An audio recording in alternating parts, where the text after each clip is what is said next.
Manchester United 3, Ipswich 2. And boy, I'm just glad that one was over. I can't lie, bruv. I said before the game, I just wanted 3 points. I wasn't really too fussed how it looked, bruv, because this is probably the easiest game that we've got in the next 5, innit? So I was like, yo, we need to get the 3 points. And ultimately, it was a professional performance. I can't lie, bruv. It was a professional one because obviously we went down to 10 men. For me, yeah, like, I can see why the red card was given, but it's not a red card for me, and it's soft. But he wins the ball, he follows through, studs up. In the modern game, they're going to give that red, innit? Unfortunately. I don't think it was as bad as it looked in slow motion. Like, the player he made contact with milked it, and then, do you know what I mean? Dorgu gets sent off, he jumps up and continues to play, and pretty much played most of the game. So, it's just one of them ones, man. But in the modern game, he's on the stretch. He's not running. They're not running at full speed.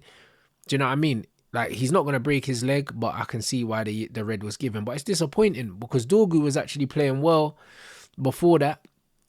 The goal we conceded, I see a few people trying to blame Dorgu for that, but it's never his fault. Onana doing Onana things. You could argue that he was at fault for both the goals today. Onana just always costing us, bro.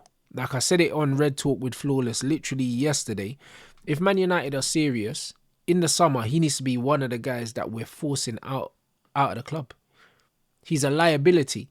And it's as if he has more bad games than good games. And when a player has more bad games than good games, you move them on. Rasmus Højlund falls into that same category. He has more bad games than good games. The ball's coming over Dorgu's shoulder. He's got a player chasing him down. He's looking over his shoulder to see this player. He's keeping an eye on the ball because it's up in the air. Onana, why are you running towards him instead of making an angle to receive the ball? There's not enough pace on the ball. Like, Dorgu's literally running. The ball's up here. He's looking up. It's not like he's looking ahead. So, Dorgu's got the ball within his remit. It's not under control, but it's under control. Do you know what I'm saying? Onana doesn't need to get that close to him. He just needs to offer an angle to receive the ball. And Dorgu hasn't even fizzed it back towards the goal. He's just cushioned it. He's done all the right things. But Onana misjudges the flight of the ball, clearly thinks there's more power on the ball than there is, and comes out to try and retrieve it, bro. Completely messed it up. Some people are going to blame Dorgu, but anyone that understands football and has played football, you can't blame him for that. He can't be keeping an eye on the defender, keeping an eye on the goalkeeper, and keeping an eye on the ball as well. It's all happening in a split second. The goal don't move, so the goalkeeper should be at least within the width of the goal. What the hell is he coming out there to do what? Do you know what I'm saying? And if he is going to come out, he's got to communicate. He's got to say something. He's just ran out like an absolute bozo. And you can see his face after the goal went in. He knows he's guilty. He knows it's his fault. Because he didn't even say nothing to Dorgu after. He knows that he fucked it. So, it's one of them ones where once we go down to 10 men,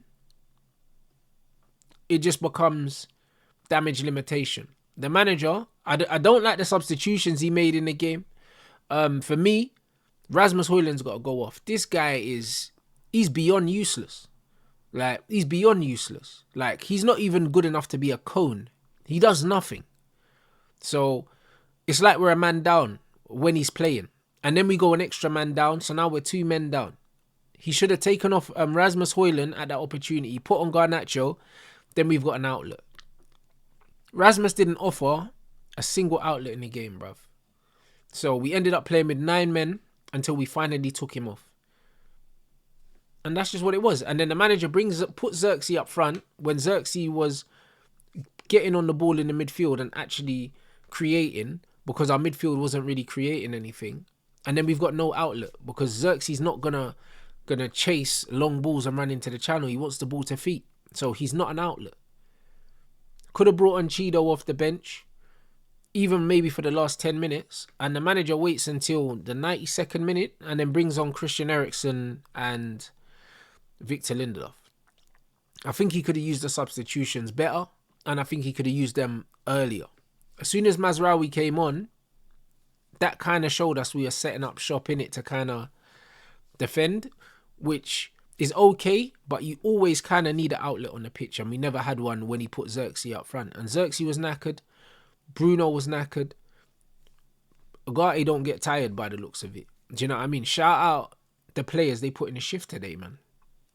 They did, and for all the Man United fans that always talk about the lack of quality that Man United have and how the players got all these people sacked and all this bollocks, yeah, it was a very professional performance from all the players today. Like, they dug deep, they ran themselves into the ground with 10 men, they never gave up, kept putting pressure on the ball, chasing every first, second ball, and you can't fault them. Like, even though we're getting beat every week, no one can accuse these men of downing tools and not playing for the manager. They very clearly are, bruv. Do you know what I'm saying? So when people are running the narrative, it's not that they're not playing for the manager. It's that the manager's asking them to do things they're clearly uncomfortable doing, and we're getting beat. It's not for lack of effort. There's a lot of limited players in the team that really, they're only good at doing one or two things. But this is why this is a squad that you have to play to their strengths. And I don't think we've done that. So I'm just glad we got the win. Like, I've got nothing negative to say about the way the players applied themselves today. Nothing at all. Because we got the 3 points and the effort was there. When it was 11 versus 11, we showed how bad Ipswich were. Like, I don't think we were playing amazing football, but it was the most relaxed I've been watching United in a while, bruv. Because Ipswich are a bad team. They're a bad team. Like, make no mistake about it. Like, they're going to go down. And, yeah, like, bro, you could pretty much say they're already down, bruv. And it's February. Like, they're not going to do nothing, innit? Like, we were battering them. And not because we were playing really well, but because they're rubbish. That's the honest truth. Like, we look decent because they were rubbish. Like, I'm not going to sit here and say, yo, we were playing sick and we were smoking Ipswich. They're a poor side, innit? And I believe that they made us look half decent.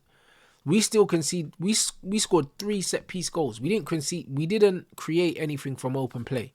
So I'm not going to sit here and lie to you guys and tell you that when it was 11v11, we were carving them open, and that we weren't. Do you know what I'm saying? Like, it wasn't the system. It wasn't tactics. It wasn't the coaching. Again, it was the players' set pieces, 3 set pieces, bro. I was taking the piss saying corner boys and that, doing the Arsenal thing. We scored from 2 corners and one free kick where the ball went in and an own goal. And other than that, I don't remember us opening them up in any way in open play. So even though we got the win, I've seen enough today to know that against a half-decent side, yeah, we probably still struggle. We probably do. We probably only got away with a win because Ipswich was so bad. And we scored a set piece when we were already down to 10 men. So it's one of them games where you just kind of have to look at the positives, yeah. But there's very obvious frailties in this team. Even off the back of a win. Because we're still not creating nothing. Rasmus Højlund is a big concern. The fact that the manager didn't bring on Cheeto, yeah, and the reason why I said to bring him on, just because he had pace to give us an outlet. Not because I think that he's a great player, because I don't think he's ready. But there's a lot of players that I don't really think are ready to be playing for Man United in the Premier League, and they're playing every week. So it's one of them ones where giving him a little 10 minutes, yeah, to stretch the pitch and at least get us out of danger when a lot of our players were dead on their feet.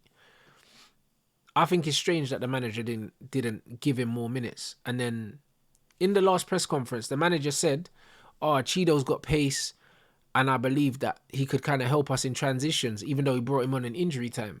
And now you've got an opportunity to bring him on against Ipswich, yeah, and you choose to play Ericsson up front instead. It's a bit weird, innit? So that's me personally. Because, I don't know, we was under the impression that he was going to use some of the younger players, yeah? And I'm not saying that he should just use them for the sake of using them. But we were given the impression when he came in, he went to the youth team and he was looking at the players and people were saying he was going to use like Kokonki and... No, not Kokonki, sorry. The Mantanto guy. And they were saying, oh, he's going to use the youth players because he used them at Sporting and all these other things. bearing in mind, Sporting's youth team are much higher technical level than our players. That's the only reason why he used them. It's not because he's Louis van Gaal, because he's clearly not. He's clearly a lot more defensive and defensively minded and pragmatic, clearly. But they painted this picture like, do you know what I mean? He was going to do the Van Gaal thing and blood the kids. And then we've got a striker with pace on the bench that can give us an outlet. And we wait until the 92nd minute when all of our players have got their hands on their knees and bring on Christian Eriksen and Lindelof. So, do you know what I'm saying? Like, there's not really too much to complain about from the game standpoint. I believe the players did what they needed to do and what they could do, playing with 10 men. Red cards disappointing. I think the timing of the substitutions could have been better.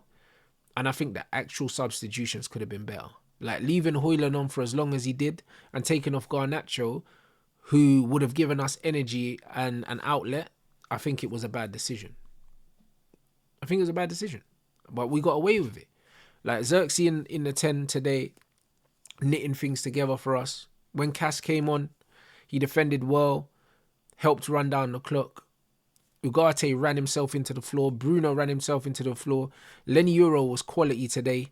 He looks way better on the left-hand side, left centre-back, than he does on the right. So hopefully we persist with that because Lissandro's out. Give Euro a run of games. Maguire did what he needed to do today, and he got a goal. And De Ligt got a goal as well. But De Ligt was quality. Not only did De Ligt take his goal well, he reacted like a centre-forward, but on the ball, he looked good today. I've been seeing like murmurings of De Ligt not being good on the ball, and it's nonsense. It's nonsense. So our back three played well today. Obviously, when Maz came on, he played well. And Dallo in spurts did okay. He done some dumb shit, but he was better today than other days. But we were playing against a poor team. So obviously, there's a lot of relief that we just got the win.